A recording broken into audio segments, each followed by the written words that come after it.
She thought she could escape. Silly woman. Homes are just walls, and walls mean nothing to me. I watched her move in, boxes and bags filling the small house. Such a flurry of activity for someone trying to hide. But I know where she is, always. Tonight, I will be inside, where I belong, where we all belong, in the room she made ready, the room for our child. I waited until the house was silent, a quiet that felt different from the silence we used to share.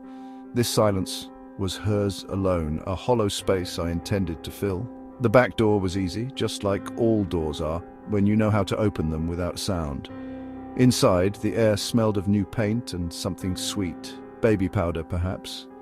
It was a clean smell, sterile, not like our home.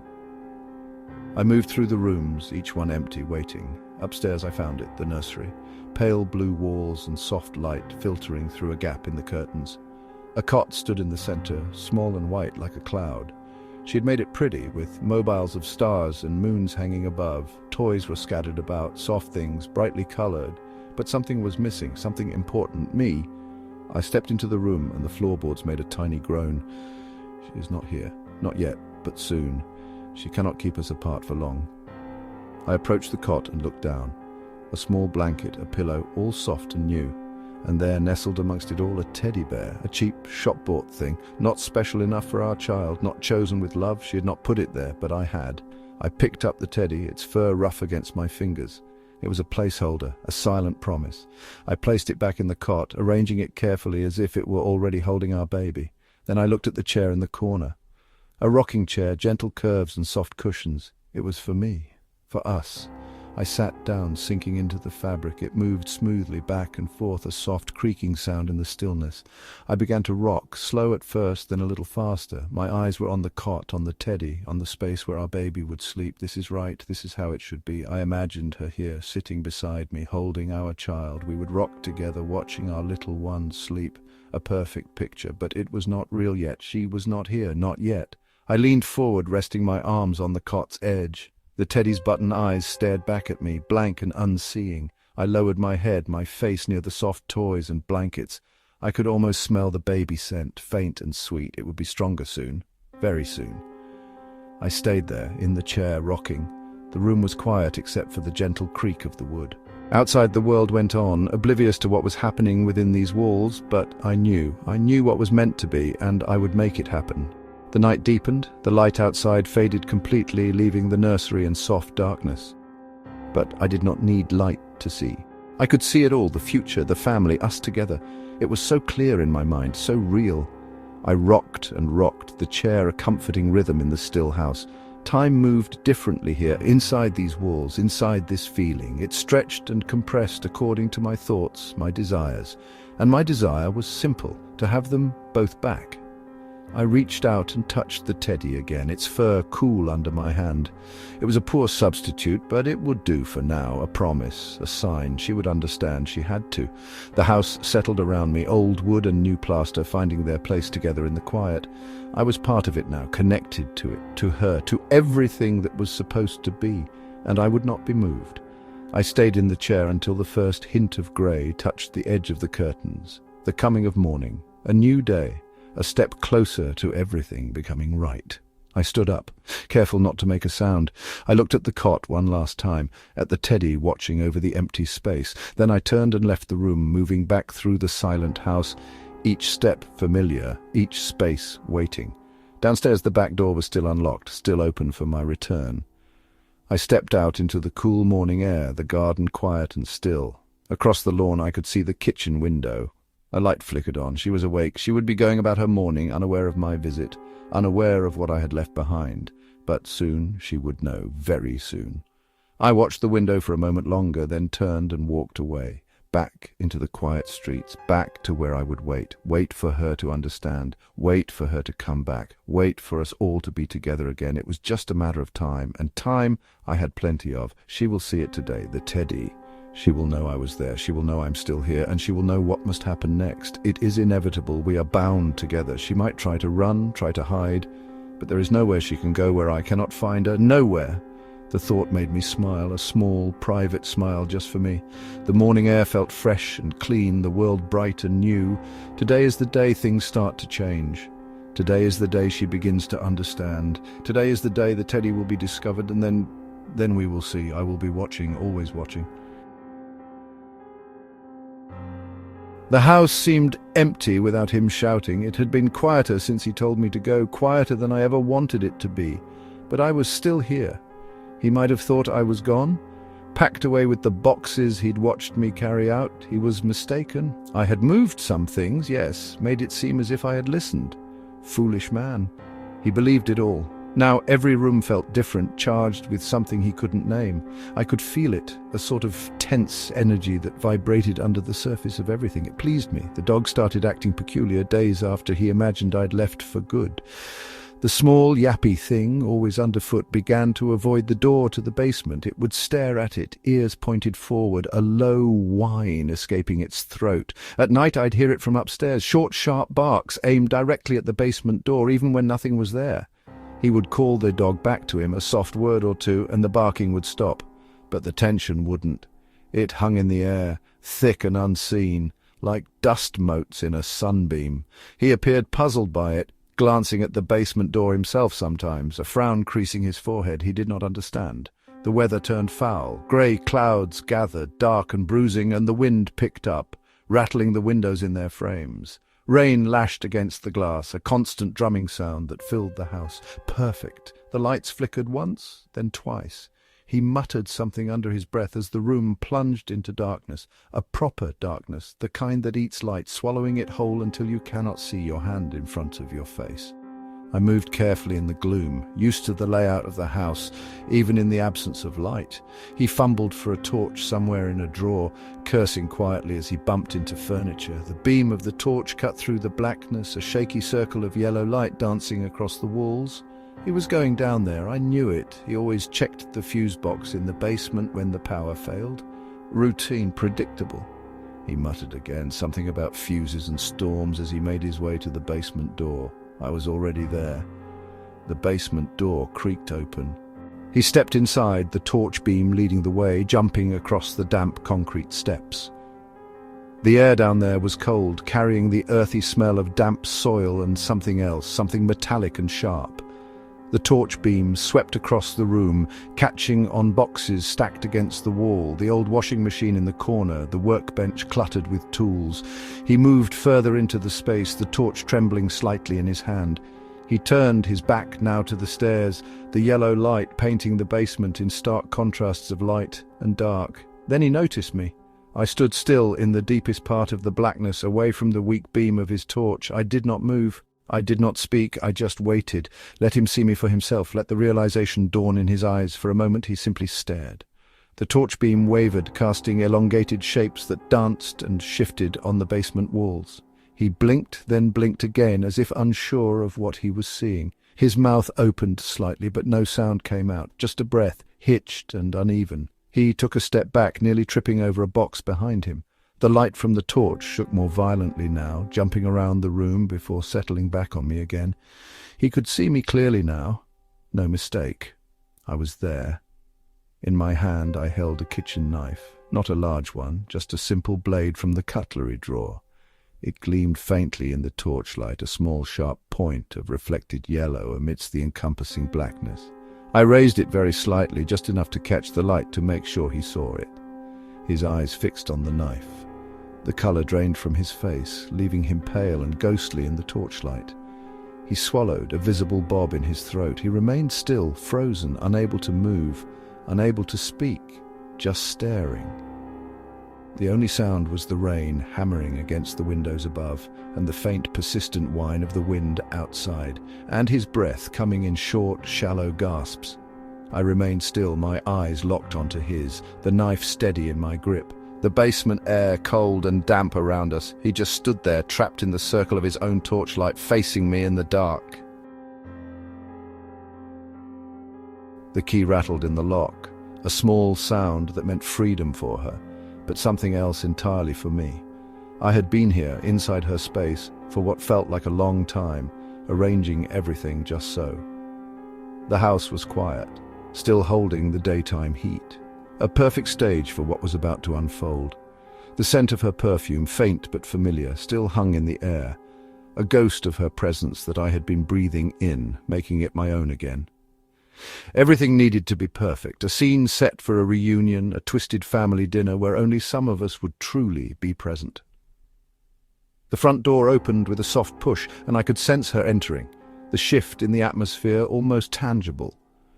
I remained exactly where I was, a silent observer tucked away in a place she wouldn't expect, yet controlling every detail she was about to experience. My preparations were complete. In the dining room, the table was set, 3 places precisely arranged. Her plate, my plate, even though I wouldn't be eating in the conventional sense, and our son's plate. Food sat steaming on each, dishes I knew she liked, and one especially for the boy. My chair was pulled out, inviting, waiting. It was a tableau of domesticity, perverted, twisted into something that would cut through her carefully constructed new life. I imagined her steps as she moved through the house, the routine of arrival she must always follow. The hallway, the living room, each space I knew intimately, every angle and corner mapped out in my mind. I knew when she would reach the dining room, when her gaze would fall upon the scene I had created. The anticipation was a cold thrill, a tightening in my chest that was not unpleasant there. A pause in her movements, a subtle intake of breath, perhaps. I pictured her standing in the doorway, taking it all in. The carefully positioned cutlery, the napkins folded just so, the warm glow from the overhead light reflecting off the china, and the food, the undeniable cooked food sitting there emitting steam, smelling of home and comfort, yet utterly out of place. Confusion, that would be the initial feeling. Then, as the seconds ticked by, doubt would creep in.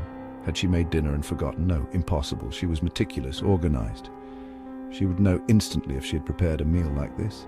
Disbelief would give way to a prickle of something else, something less rational, a disquiet that settled deep in the stomach. She moved into the room, I could tell by the almost imperceptible shift of air currents in the house, closer to the table now, examining the plates, the food, touching a fork, perhaps, its coolness contrasting with the warmth rising from the dishes. She would be scanning the room, her eyes darting around, trying to make sense of it all, looking for a logical explanation where none existed. My chair, pulled out, would draw her attention. It was an invitation, a silent declaration of presence. But where was I? That would be the question forming in her mind, the question that had no comforting answer, the question that would amplify the unease already taking root. She might call out, her voice tentative at first, unsure, but no sound escaped her lips. This story was not about words. It was about the unspoken, the unseen, the things felt in the gut and the chill that crawls across the skin without warning. She would check the rest of the house, I knew. Each room, methodically searched, every cupboard and corner scrutinized, the living room empty, the kitchen untouched, clean, confirming she had not cooked. Upstairs, the bedrooms silent and still. Our son's room, perhaps she would pause there, a moment of maternal instinct, checking on him, even though he was expected later. But he was already here, in a way. Part of my plan. The final, crucial element. The house was silent except for her soft footsteps, the quiet padding as she moved from room to room, the sound amplifying the solitude around her, the unnatural silence of a house that should have been empty, but was undeniably not. The silence that pressed in, becoming almost a presence itself. Back downstairs, she would return to the dining room, drawn back to the unsettling spectacle of the set table. The food would still be warm, or at least lukewarm now. The steam would have lessened, but the aroma would still be there, a mocking invitation. My chair, still pulled out, still waiting. She might circle the table, her movements becoming quicker now, a frantic energy replacing the initial hesitation, looking for clues, for anything that could explain this bizarre scenario. But there were no clues, only the perfectly set table, the untouched food, and the chair that seemed to be expecting someone. Expecting me. Fear would be taking hold now, not a sudden, sharp fear, but a slow, creeping dread that tightened its grip with each passing moment. The kind of fear that was more insidious, more damaging. The fear of the unknown, the unseen. The fear that whispers in the silence, hinting at things just beyond perception. Then the sound. Soft, hesitant at first from the hallway, unmistakable. Our son's voice, small, innocent, carrying no hint of the terror that was building in the house. Just a child's voice calling out in the way children do. "Mummy!" A pause. Then the words that I had put in his mouth, the words that were the culmination of everything, the final twist of the knife. "Daddy says we should eat before it gets cold." The voice stopped. Silence descended again, heavier now, pregnant with unspoken menace. The words hung in the air, chilling, definitive. "Daddy!" He had heard me. He had spoken for me. He was part of it now. I remained hidden, unseen, unheard, but present in every detail of the scene. The table was set, the food was served, and the invitation had been made. The game had changed, and it had only just begun. Her house was easy to spot. I knew it better than my own. Peeking through the gap in the hedge, I could see the glow from the living room window. They were in there. I adjusted my position, making sure to stay hidden in the darker part of the garden amongst the bushes and trees. I could hear the faint, muffled sounds from inside the house, but couldn't make out words. Not that I needed to. I knew their routines. Every little detail etched into my mind. The boy would be getting ready for bed now, probably in his room upstairs. She would be downstairs, tidying up before she went to join him. I moved a little closer to the window, keeping low. The curtains were thin, not fully drawn, leaving a small gap at the edge. Through this gap I could see into the room. He was there, the boy sitting on the sofa with a book. She was there too, standing near the fireplace, putting things away. She looked tired. Good, she should be tired. The boy pointed at something in the book, and she leaned over to look. She smiled, a real smile, not the forced smiles she used to give. This was different. It was for him, for the boy. Not for me. That smile used to be for me. It should still be for me. It will be for me again. I shifted my stance again, trying to get a better view without being seen. The branches scratched against my coat, but I didn't care. I needed to see. I watched as she kissed the top of his head and ruffled his hair. He giggled. She stood up and picked up the book. It was bedtime. Soon he would be gone from the room, and she would be alone. She led him out of the living room towards the stairs. I could hear their footsteps above me now, moving around upstairs, water running in the bathroom, the murmur of her voice as she spoke to him. It was taking too long. I wanted her back in the living room, alone. After what seemed like ages, the light upstairs went off. Silence, then the sound of her footsteps coming back down the stairs. She was coming. My heart started to beat faster. I pressed myself further into the shadows, hardly daring to breathe. She re-entered the living room. She went over to the window. She was going to close the curtains. This was it. This was the moment. I knew she would look out. People always look out before they close the curtains at night. They want to check that everything is all right outside. Tonight everything would be all right for me. She reached for the edge of the curtain. She paused. She straightened up, and then she looked out, directly out, straight at me. Our eyes met across the small space, across the window and the garden, across everything that separated us. I could see her face clearly now, even in the dim light. Her eyes widened. Recognition, then something else. Fear! Yes, that was it, fear. It was a beautiful sight. A grin spread across my face, a wide, slow grin. I wanted her to see it, to really see it, to understand I was here. I had always been here, and I would always be here. She stood there, frozen, staring at me. Her hand was still on the curtain, but she didn't move it. She just stared, and I grinned. I grinned and grinned until my face ached with the effort, but I didn't stop. I wouldn't stop. Not until she closed the curtains. Not until I knew she would see me every time she looked out of that window from now on. The grin became wider, almost painful, but I held it there. For her. Only for her. She blinked once, twice. Still she didn't move. Still she stared. Her eyes were locked on mine. I could see the reflection of the streetlight in them, tiny points of light in the darkness of her pupils. But beyond that, deeper inside, there was something else, something darker, something that pleased me. Slowly, very slowly, she began to move her hand, not to close the curtain, but to pull it back, wider. She was opening the curtains, letting more light into the room, showing me more of herself. Was she inviting me in? Did she want me inside? I stood perfectly still, my grin fixed, my eyes locked on hers. I waited, I watched. I wanted to see what she would do next. She was still pulling the curtain back, further and further. Now the whole window was uncovered. I was fully visible. She could see all of me. And I could see all of her. The silence between us stretched. It was a silence that was full of things unsaid, of things understood without words, of things that would happen eventually. I knew it. She knew it. The air itself seemed to hold its breath. Then a small sound broke the silence. A sound from inside the house, a child's voice, faint but clear. "Mummy?" I felt a jolt. The boy, he was awake. He was calling for her. The spell was broken. Her eyes flickered, just for a moment, away from mine, towards the sound of her son's voice. Then they snapped back to me. But something had changed. The fear was still there, yes, but something else too. Determination? Resolve? She took a step back from the window, still watching me, still with that look in her eyes, but she was moving now, away from the window, away from me.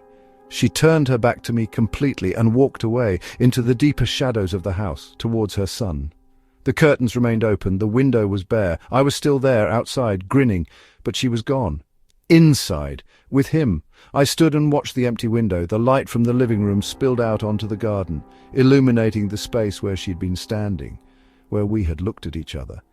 But she was no longer there. The house was silent again now. The boy was quiet. She was quiet.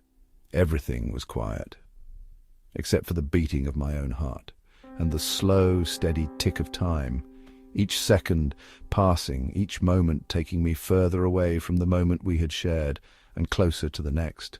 I stayed there for a long time, just looking at the window, at the empty space, waiting, hoping, knowing she would be back. She always came back, eventually. The streetlights buzzed and flickered above me, the wind rustled in the trees, the night deepened, and I waited. The quiet of the night was my cover. The house was dark, save for the gentle glow from the street lamp seeping through the curtains. I moved across the lawn, each blade of grass soft beneath my shoes. The front door, thankfully, was easy to open. It gave a small click as the latch released and I slipped inside. The air inside smelled faintly of sleep and something else, something familiar, something I knew. Upstairs I could hear the light breaths of the child. Down here it was still, perfectly still. I moved further into the hall. The floorboards were old, but I knew how to walk without a sound. Years of living in this house meant every creak and groan was known to me, every silent path mapped out. I was a ghost moving through a place I used to call home, a ghost with a purpose tonight. Just inside the living room I paused. Everything was just as I remembered. The sofa, a bit worn now where we spent so many evenings. The small table by the side, cluttered with magazines and things. It was all so normal, so everyday, but tonight it wouldn't stay that way. From my bag I took out the small bottle, my perfume. His favourite once upon a time. I sprayed a little into the air, just a soft, gentle puff. It was enough. The scent would drift, subtle at first, but build slowly in the stillness of the room. A familiar scent, a scent connected to memories, to the past, then the slippers. I took them from the bag, soft, worn fabric in my hands. His present to me, years ago now. Silly, really, but they were perfect for this. I placed them neatly by the edge of the sofa, pointing inwards, as if they'd just been slipped off and left there, waiting. I stood back for a moment, looking at the scene I'd created, the open door, the faint aroma in the air, the slippers by the couch, simple, clean, effective. Upstairs, a small sound, a rustle in the child's room. I froze, every muscle tight, listening. It was nothing, just sleep sounds. The house settled back into its quiet. I turned and moved back the way I had come, out of the living room, through the hall, to the front door. I stepped out onto the porch, the cool night air on my face. The door, I left it, as I found it, wide open, an invitation, a question mark hanging in the still night air. The garden was dark. The trees swayed gently, their branches whispering secrets to the night. I walked back across the lawn, the grass cool and damp underfoot, away from the house, away from the scene I had set. I reached the street, the distant hum of traffic, a background sound to the silence of the neighborhood. Turning back, I could just make out the shape of the house, dark against the slightly lighter sky. The open door, a black rectangle in the darkness. I started to walk, not quickly, not running, just a steady pace, away, leaving it all behind.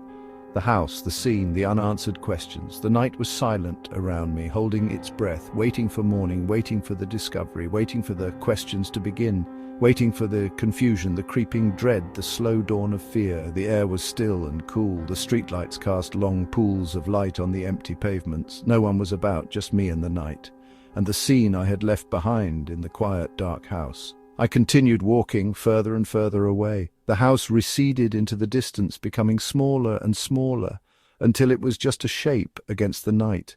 But I knew what was inside. I knew what was waiting to be found. I knew the seed of doubt that had been planted, the seed of fear. The silence of the night was deep and complete. Only the sound of my own footsteps on the pavement broke the stillness, each step taking me further away, each step putting more distance between me and the house, but closer somehow to the feeling I was seeking, the feeling of knowing, the feeling of being present, unseen in a moment that would change everything. The cool air filled my lungs, the quiet of the street wrapped around me like a cloak. The night held its secrets close, and so did I. Walking on into the darkness, leaving the open door, the scent of perfume, the slippers by the couch to speak for themselves in the silence of the house. She thought she could escape, silly girl. Boxes cluttered the pavement outside her old place. She was hauling them, one by one, to a taxi. Each trip she made was a little victory for her, a step away from me, or so she believed. I watched from across the street, tucked into the doorway of a shop that sold papers and sweets. The rain had started, a light drizzle which made the pavement gleam. I enjoyed the rain. It felt like it washed away traces. Though certain things, cling tighter than water. She was quick, I'll give her that. Efficient, no wasted energy. Just in and out, carrying her life away in cardboard boxes. Clothes, mostly, I guessed. The kind of boxes you get from a shop when you buy new shoes. Funny to think of a life fitting into shoe boxes. Mine certainly doesn't. Mine is much bigger, much more important, and hers is now tied to mine, whether she wants it to be or not. The taxi filled up and drove off. A little while later, another one arrived. Same routine, boxes out, boxes in, away, away, away, like she could just drive away from all of it, from me. As if moving houses could change what is. Some things are fixed, like stars in the sky, or the dirt under your fingernails. Try as you might, some things just stay put. I followed the taxi the last time it left her old street. Easy enough, just kept a little distance. London is a big city, but it shrinks when you know where someone is going, really going, not just pretending to go. I know where she's really going, always have. The new building wasn't grand, just a plain brick block, like all the others on the street, but it was hers now, her new beginning, she would call it. Empty words, beginnings and endings. Life just keeps going, a straight line, no turns, no stops, just going. I watched her unload again outside the new place. She seemed lighter now, almost bouncy, as if leaving those shoe boxes at a new address could erase everything that came before, as if a postcode could rewrite her past. Foolish. But I let her have her little dream for now. Days passed, quiet days. I kept my distance, just checking in, making sure she was settling in nicely. Across the street, down the road, at the end of the alleyway, little glimpses, enough to know, enough to see her silhouette in the window at night, enough to hear the faint sound of music drifting out when she opened the window just a crack. She seemed happy from what I could tell, going out, coming back later, smiling sometimes when she talked to people. Not to me, of course, not yet, but soon she would talk to me again. She always does, in the end. We have a connection, you see. A bond, something unbreakable. She might run, she might hide, but that bond is always there, pulling her back, pulling her to me. The stuffed animal had been in the box for a while. I picked it up, fuzzy and worn. She loved that thing. Silly, really. A grown woman and a teddy bear, but it was important to her. More important than she let on. Little things often are, little clues, little pieces of the puzzle. And I am very good at puzzles. I walked to her new building. Night had completely fallen now. The streetlights glowed orange in the mist. The air was damp and cold against my face. Good weather for it, good weather for secrets. No one about, really, just the occasional car hissing past on the wet road. Getting inside was easy, easier than I expected, truthfully. People are too trusting. Doors left unlocked, windows slightly ajar. They think they are safe in their little boxes, their little apartments. They forget the world outside, the real world, the one where things happen. Her door was on the 3rd floor. I knew which one. I had watched her going in and out enough times. I moved silently up the stairs. No sound from inside, just the quiet hum of the building. The carpet muffled my feet. It was almost too easy. I reached her door. It felt right, like stepping into a familiar room. Even though I hadn't been inside properly before, I knew it. I could feel her presence, her scent. It was faint, but it was there, like a whisper in the dark. The lock was simple, a cheap thing, clicked open with just the smallest pressure. Inside, it was dark. Just a sliver of light from the street filtering through the gap in the curtains. Enough to see shapes, outlines, enough to know where things were. I moved through the flat, living room, kitchen, bedroom, smaller than our old place, but hers, for now. I went to the bedroom. That was the place, the most personal, the most intimate. The bed was in the middle of the room. Neat, too neat. She was always tidy, trying to control everything. But control is an illusion, a pretty lie people tell themselves. No one is really in control. Things just happen. Life just is. I placed the teddy bear on the pillow right in the center, like a little guardian, a message. Then I took out the note, just a small piece of paper folded neatly. Simple words written in ink, my handwriting familiar, to her at least. I put the note next to the teddy, on the crisp white sheet, a little splash of reality. In her new, clean world. A reminder that the past isn't something you can just leave behind. It follows you, it always follows you. The apartment looks nice, the note said. Simple, direct, truthful, no need for fancy words, just the facts. The apartment did look nice for a small apartment. I stepped back, looked at the bed, teddy bear, note, perfect, exactly as it should be. A little gift, a little hello? Then I waited, just stood there in the doorway of the bedroom, perfectly still, perfectly quiet, just waiting for her to come home. For her to find my little presence, for her to understand, for her to know that she could never truly escape, that we were connected, always connected, no matter what. The front door clicked open, keys jangled, footsteps, light footsteps coming closer down the hallway towards the bedroom, my bedroom, our bedroom. She walked into the room, stopped, looked at the bed, at the teddy bear, at the note. I could see her shoulders tense, her breath catch. Good. She was getting the message. She always does. She picked up the note, unfolded it, read the words. I watched her face. No sound, just stillness. Then she slowly started to turn, to face the doorway, to face me, and I was there, smiling. The scent of lavender was fainter than usual tonight. I slipped beneath the covers, the coolness of the sheets a brief shock before they warmed to match the air. She murmured in her sleep, a soft sighing sound that always calmed me. It was a privilege, this closeness, a silent understanding passing between us, even in her slumber. I settled in beside her, the mattress dipping slightly, and watched her face in the dim glow filtering from the streetlights outside. Her eyelashes lay dark crescents against her skin. Her lips were slightly parted. I shifted minutely, just adjusting my position so I could see her better. The rise and fall of her chest was even, peaceful. Everything in this room felt peaceful now, undisturbed. It hadn't been peaceful before. Before there had been a different scent, a different energy clinging to the very walls, a jarring note in the quiet melody of her home. That scent, that energy, it had faded bit by bit as I became a more constant presence here. It had taken time, patience, a careful, considered approach, but it was gone now, replaced by something clean, something familiar, something right. Her hand was resting near mine, curled loosely into a gentle fist.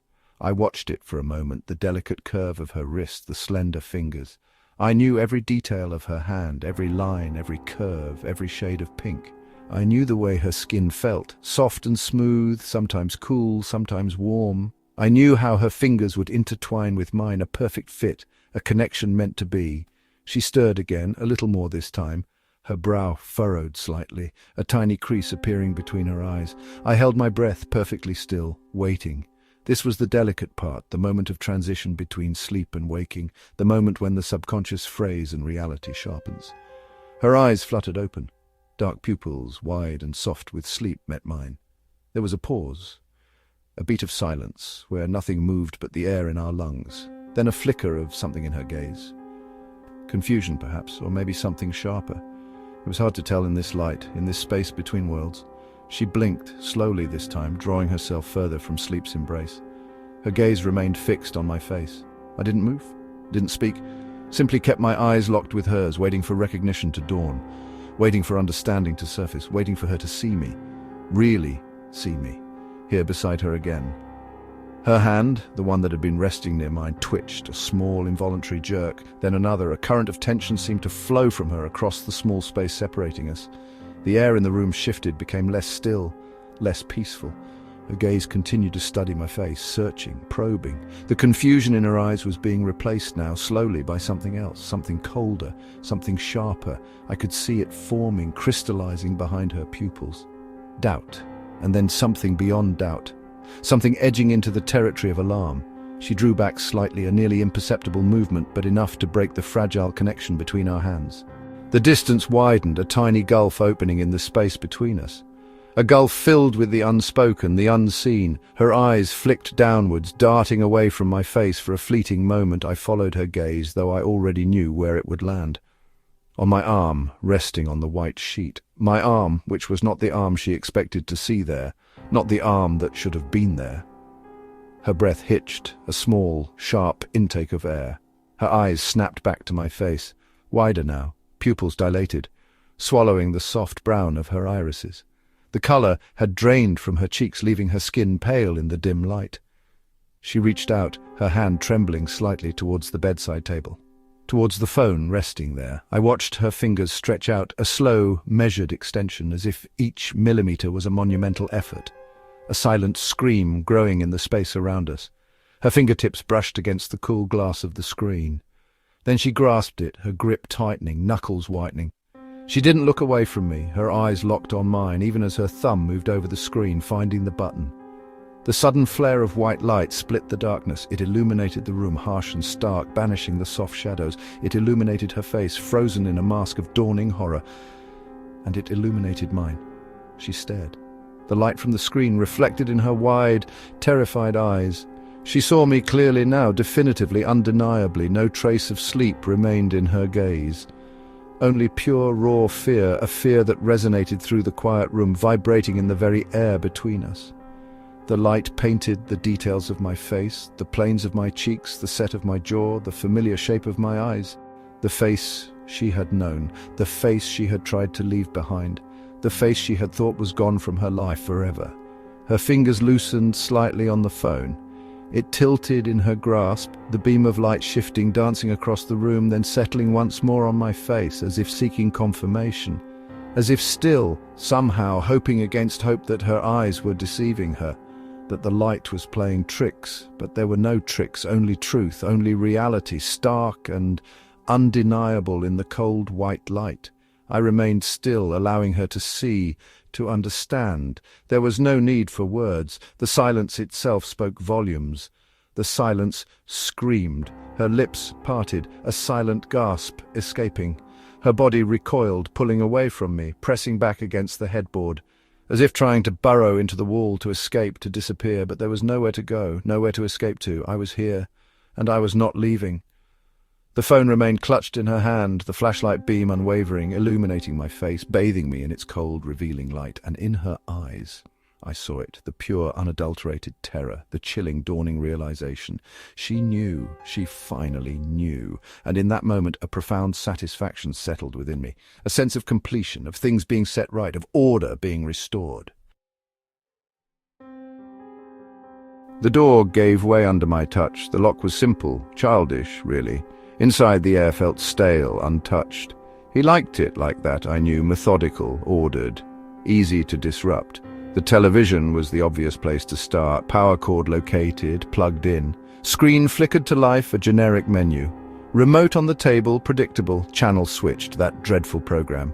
He used to groan whenever I put it on. Now it filled his silent space, mocking him with its bright, cheerful nonsense. Next, the kitchen. Spotless, naturally, too clean. A single cup sat drying on the rack. Mine would be different. From the bag, carefully wrapped, the wine glass emerged. Elegant, thin stem. Nothing like the mugs he favoured.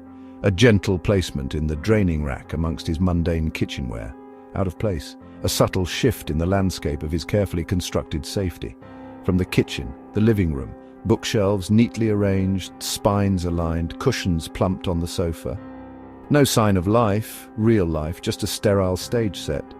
I moved a book on the shelf, just a fraction, inconspicuous to anyone else, but he would notice. He noticed everything, or at least he used to, a slight imperfection in the rigid order he created. Into the bathroom, mirror pristine, toothbrush solitary in its holder. A quick search of the cabinet revealed his limited toiletries, predictable, unsurprising. From my pocket, a small, travel-sized bottle of my perfume. A swift, silent spray into the air. The scent dissipated quickly, almost invisible, but it would be there, a phantom whisper in the sterile air, something sweet cloying, out of sync with the blandness of his world. The bedroom, his sanctuary, he would think. Duvet smooth, pillows arranged just so, curtains drawn, blocking out the last of the evening light. Darkness held potential. In the wardrobe, his clothes hung in color-coded rows. Ridiculous. I touched a shirt, just the fabric brushing against my fingertips. A fleeting contact, leaving nothing tangible, but still a trespass. In the bedside drawer, nothing of interest. Plain, functional. He always lacked imagination. Under the pillow, though, something different. A book. Hidden. Pulled it out. A worn cover, a title I did not recognize. Not something he would usually read. Intriguing. Opened it, flicked through the pages, underlined passages, dog-eared corners, personal, intimate. This was new, a secret life unfolding in the quiet hours, a life beyond my reach until now. Replaced the book exactly as it was. The secret remained, but I knew it was there, a crack in the wall of his new life. A starting point. The bed was large, empty, uninviting, but it was the center of the room, the focal point, the place of vulnerability, the place where he would finally come to rest, unaware. The television downstairs droned on, its cheerful din a counterpoint to the stillness in the bedroom. Time moving on, each moment ticking by, bringing him nearer. The flat felt different now, changed, infused with something other, something unseen, unheard, but undeniably present. Like a subtle shift in pressure, a change in the atmosphere, a careful descent of the stairs. A final check of the living room, the kitchen. Everything in place with the small, deliberate alterations. The glass in the rack, the book slightly askew, the almost imperceptible scent. Breadcrumbs, traces, signs. He would see them, or perhaps he would sense them, even without truly seeing. A prickling on his skin, a flutter in his stomach, a sense that something was not quite right, even when everything appeared to be, back in the bedroom. The darkness felt welcoming now, no need for lights. The curtains remained drawn, sealing out the outside world. The bed still empty, but waiting. The duvet turned back just on one side, an invitation, a silent promise. The sound of a key in the outer door, footsteps approaching, keys jangling, then silence. The outer door closing, another pause, the click of the lock. He was inside. The sounds muffled now beyond the bedroom door. Movement downstairs, a bag dropping, keys placed on a surface. Routine, predictable, silence again. Then the television downstairs went quiet. He had turned it off. Good. He was noticing things, paying attention, perhaps a flicker of confusion, a moment of pause, or maybe just a sense of things not quite adding up. It didn't matter. The seeds were planted. The shift had begun. Footsteps on the stairs, slow and measured, each step closer. The bedroom door still closed, a barrier between worlds. A breath held, waiting. The handle turning, the door opening. Darkness inside, only the faint glow of the streetlights filtering through the curtains. Enough to see, enough to make out the shape in the bed, the shape under the duvet. Waiting. He stood in the doorway, a silhouette against the light from the hallway. Still unmoving, looking, perhaps seeing, perhaps not, perhaps understanding, perhaps not. No words spoken, no sound at all except for the faint, distant hum of the city outside. Just the two of us, in the darkness and the waiting, the anticipation, the promise of what was to come, just waiting. It was just another ordinary day as I began my usual routine. The sun had barely risen, and the world was still wrapped in the peaceful embrace of early morning. I padded softly to the bathroom, my mind still groggy with sleep. But as I reached for the doorknob, I felt a cold shiver run down my spine. The door wouldn't budge. I tried again, putting my shoulder into it, but it remained stubbornly shut. Odd, I thought. There's no lock on this door. Why won't it open? I glanced around, my heartbeat quickening. There was no other way out of the bathroom. I was trapped. Suddenly, with a loud creak, the door swung open. I blinked, my heart hammering in my chest. The bathroom was empty, the window wide open. I approached the window, my breath coming in short puffs. The glass was cold to the touch, and the morning air bit at my skin. But that wasn't what made me gasp. There on the windowsill lay a razor. An old razor, one I had thrown away months ago. It was my ex-boyfriend's razor, a cruel reminder of a past I wanted to forget. I stared at it, my blood running cold. How did it get here? I had thrown it away, hadn't I? I turned, my eyes scanning the room. The bathroom was still empty, but I couldn't shake off the feeling of being watched. I hurried out of the room, my heart pounding in my ears. I couldn't explain it, but I knew I wasn't alone. Someone was there, watching me, waiting for the perfect moment to strike. Days turned into weeks, and the feeling of being watched never went away. I saw shadows moving out of the corner of my eye, heard whispers in the dead of night, but every time I turned to look, there was nothing there. I was beginning to doubt myself, to question my own sanity, but then, one morning, I found the razor again. This time it was in my bedroom, lying on my pillow. I picked it up, my hand trembling. The blade was sharp, perfectly preserved.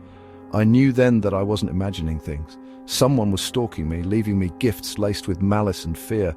I tried to ignore it, to go on with my life as if nothing was wrong, but the feeling of being watched only grew stronger. I couldn't sleep, couldn't eat. I was a prisoner in my own home, trapped by an unseen enemy.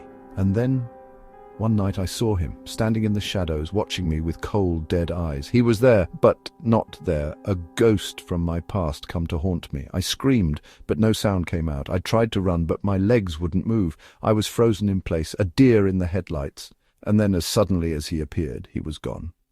I was alone again, left with my fears and doubts. But I knew one thing for certain. I wasn't crazy. I was being stalked, haunted by a ghost from my past. The days turned into weeks, and the weeks into months. I never saw him again, but I knew he was still there, watching me, waiting for the perfect moment to strike. I lived in fear, my life dictated by an unseen enemy. And then one morning, I found the razor again. But this time it was different. The blade was stained red, covered in blood. I stared at it, my heart racing. It was a warning, a threat. I knew then that I couldn't ignore him any longer. I had to face him, to confront my fears.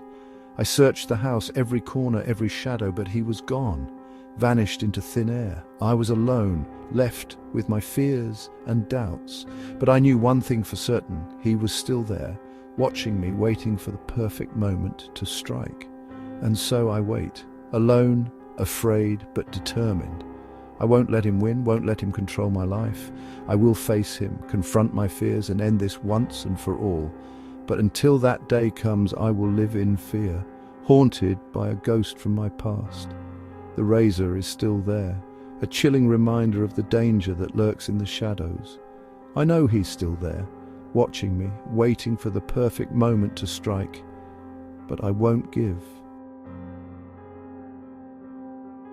The key felt cold against my skin as I put it into the lock. The door gave way quietly, just as it always did. I slipped inside, moving as silently as a mouse in an empty house. Darkness met me, but I knew the way. Every corner, every step was as familiar as my own hand. I moved through the rooms, each one holding the scent of her, a smell I knew so well. It was faint now, but I could find it, trace it, like a map in my mind. Up the stairs I went, each step soft under my feet. The landing was still. No sounds from outside could reach up here. It was just me and the quiet house now. Her room was at the end of the hall. I pushed the door open gently, just a crack at first, then wider. The room was dark, just like the rest of the house, except for the light above her bed. It was off. Good. It needed to be off. I crossed to the small switch by the door and flicked it. A soft glow filled the room. Everything looked different in the light, but it was right this way. It felt right. I moved deeper into the room. Her things were all around, just as she left them. Clothes on the chair, a book on the bedside table. Small things, personal things. I touched them lightly, feeling the textures, the memories they held. I sat on the edge of her bed. It was softer than I remembered, or maybe softer than my own. It had her smell too, faint but there. I closed my eyes for a moment, breathing it in. It was like she was still here, just in the next room, or downstairs maybe. Any moment she might walk in. That thought made me still. The light from the bedside lamp was warm on my face. It painted the room in soft colors. I looked around, taking it all in, the pictures on the wall, the small trinkets on the shelves, each one a piece of her, each one a reason to be here. I got up and walked to the window. Outside, the street was quiet. The houses opposite were dark blocks against the night sky. No one was about, just the empty street and me inside her house. It was a good feeling. A still, calm feeling, like everything was as it should be. I turned from the window and looked back at the bed. It looked inviting, peaceful in the soft light. I lay down on it, stretching out. The sheets were cool and smooth. The pillow smelled of her hair. I closed my eyes again, thinking about her coming home. thinking about her finding me here. The sound of a car outside cut through the quiet. Not just any car, I knew that sound, her car. My eyes snapped open, adrenaline sharpened my senses. I sat up quickly, listening, the car door closing, footsteps on the path outside. She was here. I stood up, moving to the window again. I peeked through the gap in the curtains. Yes, it was her, walking up to the front door. Looking tired, she fumbled with her keys, then the door opened and she went inside. Now was the moment. I moved back to the light switch. My fingers hovered over it, then I flicked it off. The room plunged into darkness, not complete darkness, just the dim glow from the streetlights outside filtering through the curtains. Enough light to see, but not to be seen easily. I moved back to the window, hiding behind the curtain edge, listening. I could hear her downstairs, moving around. The sounds were muted through the floor, but I knew what she was doing. Putting her keys down, taking off her coat, going into the kitchen, then footsteps on the stairs, coming up. My heart picked up its pace, faster, harder. This was it. She was coming up to her room. To me, I held my breath, waiting. The footsteps got nearer, nearer, until they stopped right outside the door. The door handle turned. Slowly, the door began to open. I stood completely still, hidden by the curtain, watching the doorway. The door opened wider. She was there. Standing in the doorway, silhouetted against the light from the hall, looking into the dark room. For a moment she just stood there, completely still. Then she reached for the light switch by the door. I waited. Her fingers touched the switch, and then, just before she flicked it, I flicked it on from my side of the room. The light sprang on, filling the room. Blinding for a second, she gasped, startled. Her eyes darted around the room, searching. Searching for what? For where the light came from, or for something else? Her eyes landed on the window, on the curtains. She took a step into the room, her eyes fixed on the window, on me. She could see the shape behind the curtain. She knew. Slowly I pulled the curtain back, revealing myself, standing in the window, in her room, looking right at her. Her eyes widened, recognition flickered across her face, then something else, something colder, something that made my smile grow wider. I smiled at her. Across the room, through the window, I smiled. The box sat there on top of the chest of drawers in her room, exactly where it needed to be. She had put it there. I had seen her earlier that day. She touched it then a moment, almost a smile, then nothing, just left it, and went to sleep. Now was the time. The small catch released. The lid moved upwards on its own. The tiny pins plucked at the metal comb inside. The music started, a gentle, tinkling tune. It filled the quiet of the room. I watched. She stirred. In the bed, a rustle of sheets, a small sound, then stillness again. Was she awake yet? I waited. The music continued, looping its simple melody, then a change. A sharper movement from under the covers. She was sitting up now, still dark in the room, but enough light from outside to see shapes. I could see her shape. Sitting up in bed, listening. She got out of bed, bare feet on the wooden floor, quiet steps towards the dresser, towards the sound. She paused by the dresser, looking down at the box, open, playing its tune. She reached out, fingers touched the edge, then she closed the lid. The music stopped. Silence. She stood there a moment longer, looking at the closed box. Then she turned, went back to bed and lay down again. The room went quiet once more, except for my breathing and hers. Everything was still, for now. The next night, the box was back on the dresser, where she had left it after the first time. I made sure of it. Everything had to be just right. She went to sleep again, just like before. The house was quiet outside, the night sounds, wind in the trees, far away noises of cars, inside just her and me and the box. This time it took a little longer to begin, but then it started, the same tune drifting into the room, repeating itself. She woke, faster this time, as if she was expecting it. She sat bolt upright in bed, listening, not moving, for a long moment. Then she moved, swinging her legs out of bed, standing up. She moved to the dresser, quicker than last night. She knew where to go. She reached for the box, already knowing what she would find. The lid open, the music playing. She closed it again. A snap of the catch, music gone.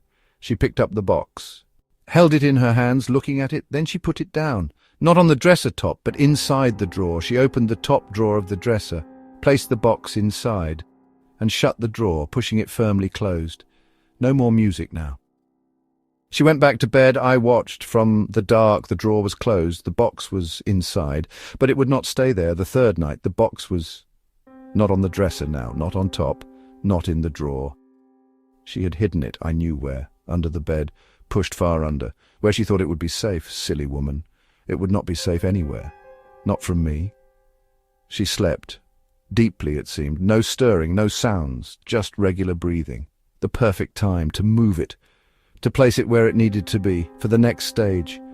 It was dark under the bed, dust and shadows, reaching under, feeling for it. My fingers closed around the smooth wood, pulled it out, carefully, not to make a noise. The box was in my hand now, out from under the bed. The music needed to start, but not yet. Placement was important. This had to be perfect.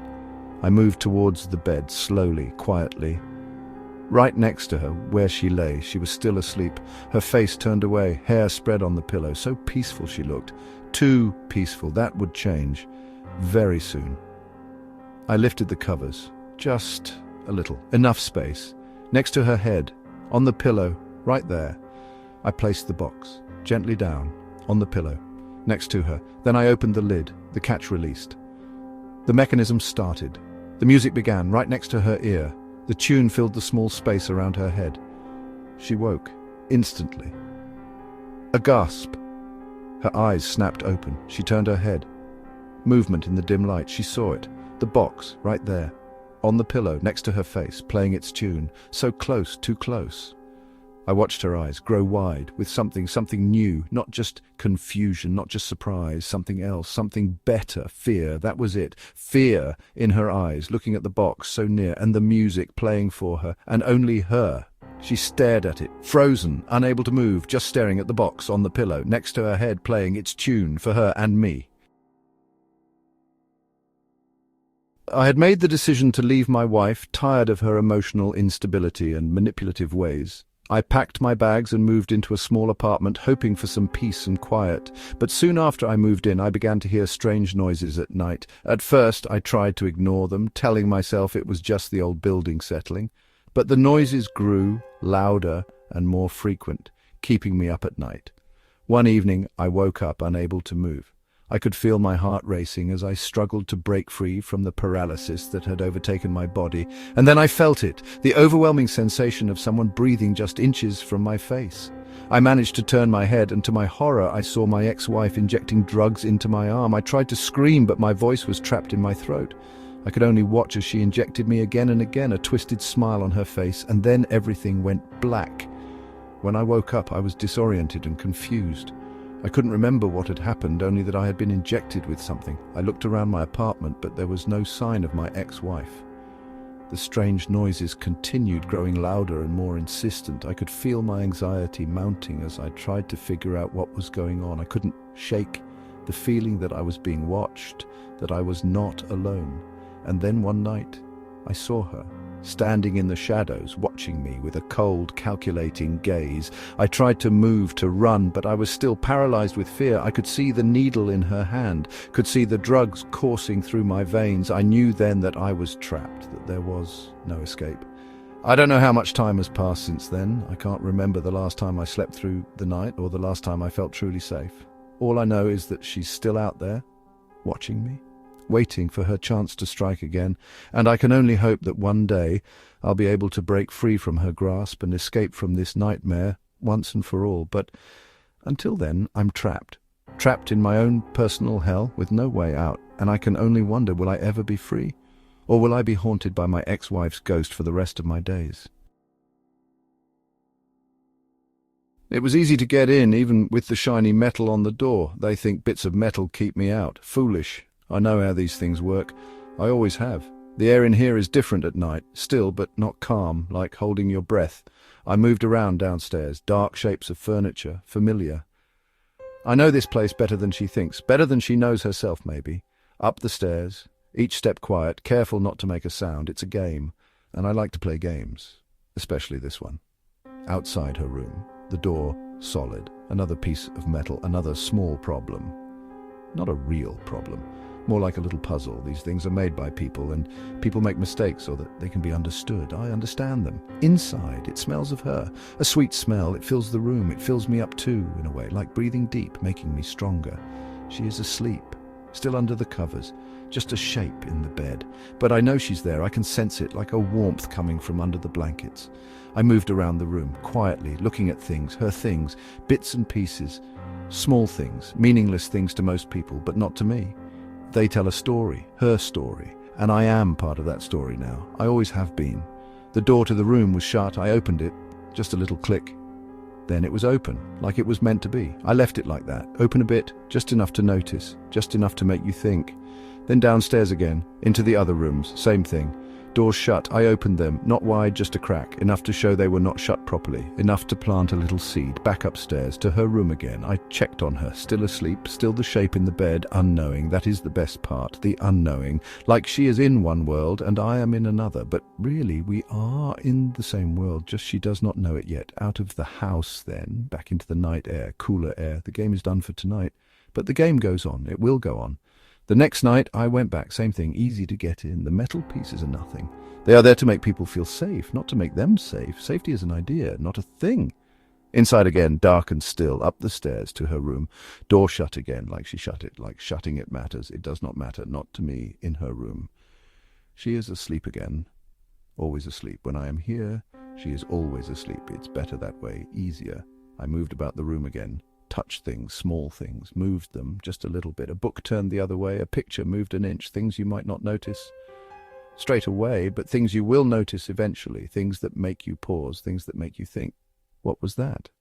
Was it like that before? The kitchen next, downstairs, things in there too, cups in the wrong place, drawers open a bit, not much, just enough to show things are not quite right, things are a little off.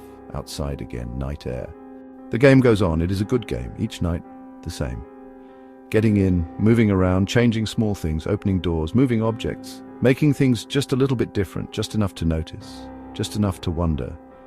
I can imagine her in the day, moving around this place, seeing these things, the door not quite shut, the cup in the wrong spot, the picture a bit to the side. She will notice, she will pause, she will think, she will wonder, she will start to feel it, the feeling that something is not right, something is different, and that is the point, to make her feel it, to make her know it, that things are not as they should be, that something is happening, something she cannot explain, something she cannot control. I like to imagine her face when she sees these things, the little frown, the puzzled look, the small worry in her eyes. It makes me feel good. Like I'm getting through to her, like I am reaching her, even when she does not know it's me, especially when she does not know it's me. The nights become my time, this house becomes my playground, her life becomes my game, and I am very good at games. One morning, very early before light, I was there again, inside, moving quiet in the stillness, upstairs to her room. I went in, dark in the room still, but enough light to see. She was in the bed, asleep, always asleep. But this time I did not just watch from the side of the room. This time I went closer, very close, to the edge of the bed. I looked at her, sleeping face, soft, unknowing, breathing softly. She looked peaceful, too peaceful. I wanted to be closer. I wanted to be part of that peace. So I got into the bed, very slowly, very quietly, next to her. The bed dipped a little with me being there. She did not move, did not wake, still asleep, still peaceful. I was next to her, close, so close. I could smell her smell even stronger now, sweet and warm. It filled my head. I lay there, still just breathing, next to her, in her bed, in her room, in her life. Then, slowly, very slowly, the light started to come, just a little bit at the window, making the dark less dark, making shapes clearer. I watched the light grow slowly, making the room more real, making her more real. And then she moved, just a little, turned over in the bed, towards me. Her eyes opened, slowly, sleepy eyes, looking up at the ceiling, maybe still waking up. Then she turned her head more and looked at me. Her eyes opened wider then, not sleepy now. Wide open, looking at me. I looked back at her, still quiet, just there. She just looked, and I just looked. And then she breathed in, a big breath, like she was going to shout or scream or something, but she did not. She just kept looking, eyes wide, not moving, not saying anything, just looking at me, next to her, in her bed, in her room. And I just looked back and waited for her to understand, for her to know that I'm here now and I'm not going away. The car park stood empty, save for his vehicle. Streetlights buzzed overhead, casting long stretches of dark across the tarmac. He unlocked the car, slid onto the seat and turned the key in the ignition. The engine roared, a loud sound in the still night. He checked his mirrors before pulling out. In the rear view behind him, a smile shone back. Her smile. His foot slammed on the accelerator. The tires screeched as he lurched forward, the wheel spinning hard to the right.